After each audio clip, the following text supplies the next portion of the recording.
Good evening, everyone.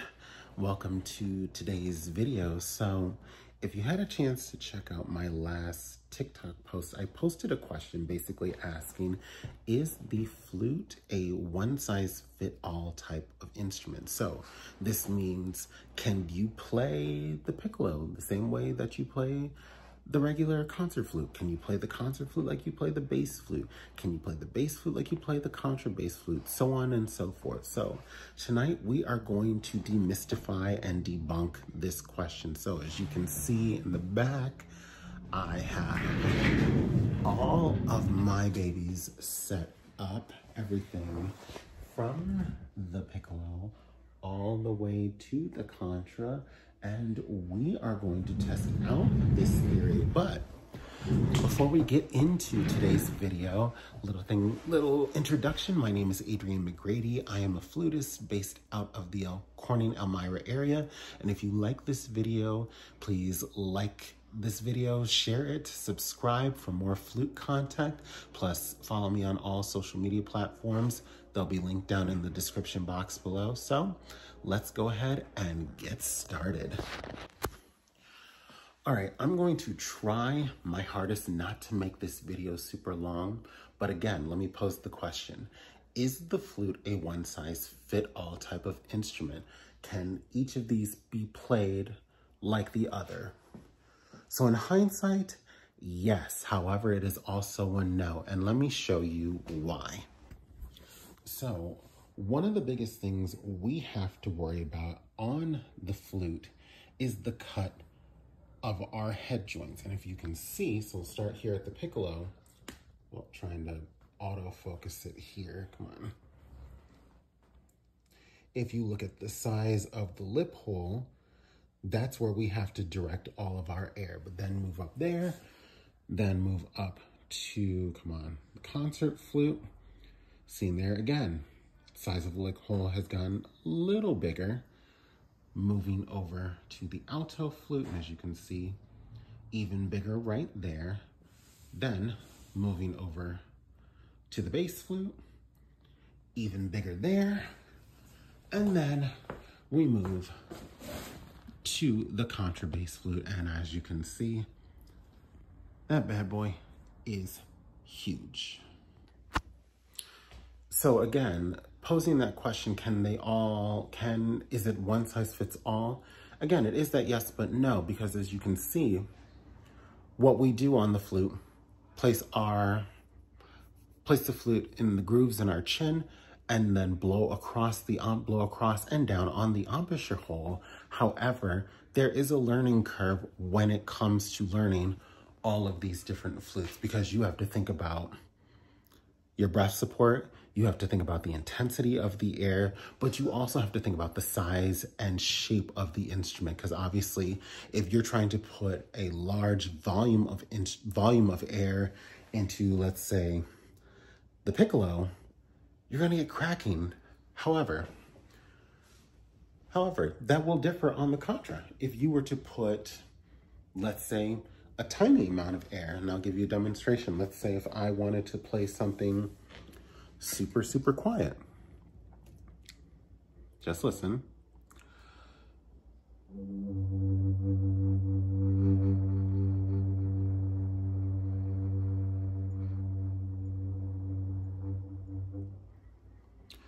You can put a small amount in it. You can put a small amount of air into this instrument and you'll get a very soft sound. So the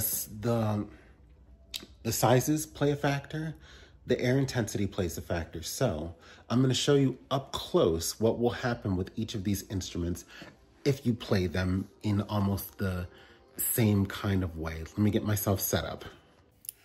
Okay, so I'm gonna start off playing the piccolo just to get things going. So as you can see, I'm just going to place it in the groove in my mouth, under my lip, and I'm gonna play. And what I'm gonna do throughout this, and first I'm gonna play my first notes.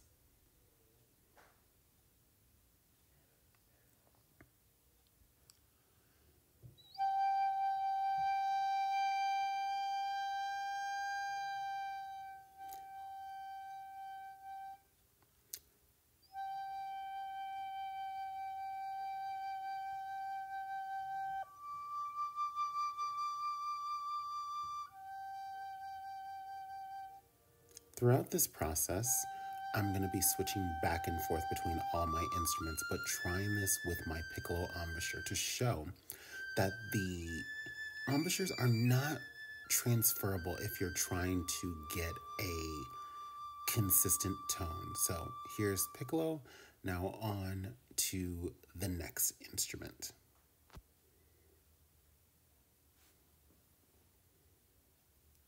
And here we are with the bass. I'm going to play a few notes and then we'll go ahead and switch over to that piccolo embouchure.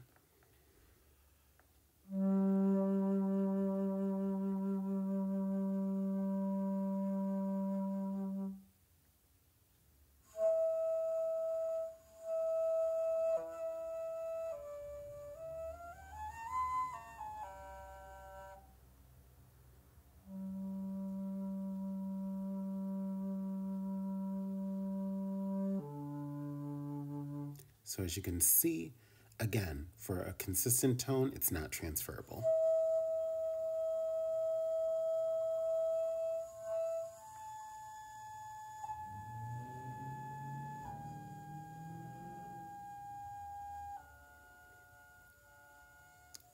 All right, now we're going to switch over to the contrabass, but as you can see, now we're going to try that piccolo embouchure on this instrument. So first starting off with the normal tone and normal embouchure, and then we'll switch it right on over.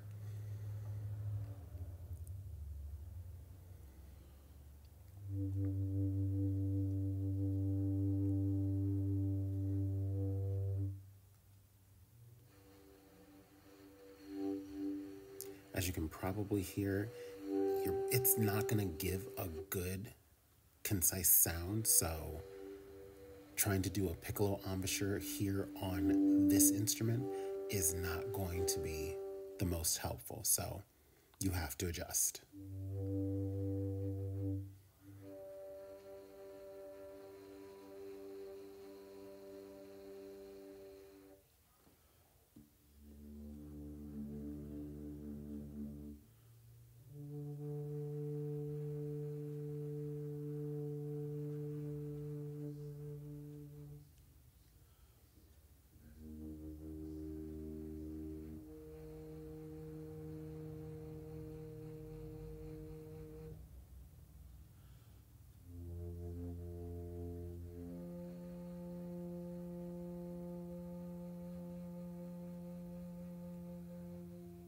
All right, now as you see, tried that embouchure, didn't really work.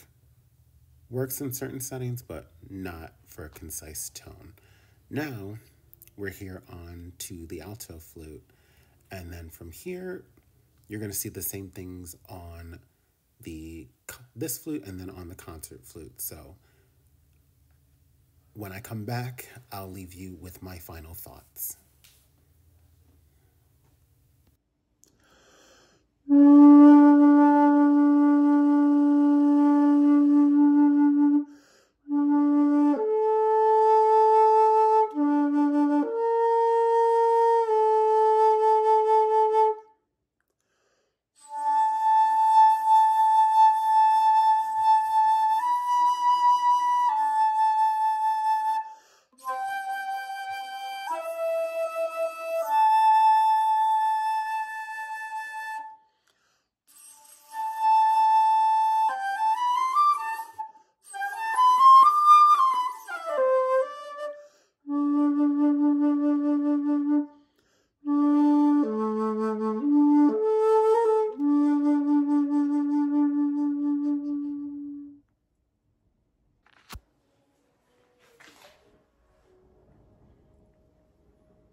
Okay, so let me explain a little bit about what I was doing in these clips. So I started off with the piccolo because I wanted to have the embouchure that has to be the most focused. And then obviously drop down to bass, then to contra. So how did I do it? I did piccolo first, then went to bass, then to contra, then to alto, then to the regular concert flute. So I tried doing my piccolo embouchure on my bass, and one of the things that you notice, you got those upper harmonics. Now, is that incorrect? It is not, because for some pieces, it's going to call for harmonics. Same with the contra. Even though I did my piccolo embouchure on my contra, I couldn't get out I couldn't get out a sound. Mind you, again, is it wrong? Because you could hear like that residual tone there, but there was no straight tone in it. Then going over to alto and even onto my regular C flute. Did my piccolo embouchure, but you got those upper harmonics.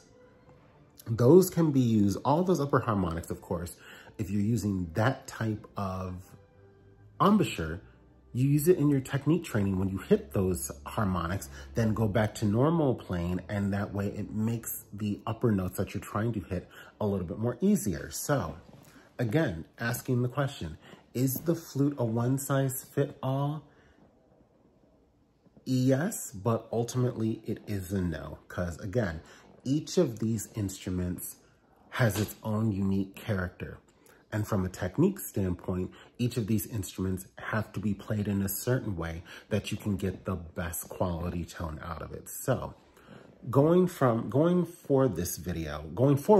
from this, if you are someone who jumps from piccolo all the way to contra, make sure you are consistent when it comes to the muscle memory here for each of these different instruments. Because again, while our fingerings transfer, the embouchure and the air intensity do not, and give them the respect that they deserve. So I do hope this video was a bit more informative to you. If you have any questions, by all means, drop a question in the comments box below. I will be sure to get back to you guys and answer those.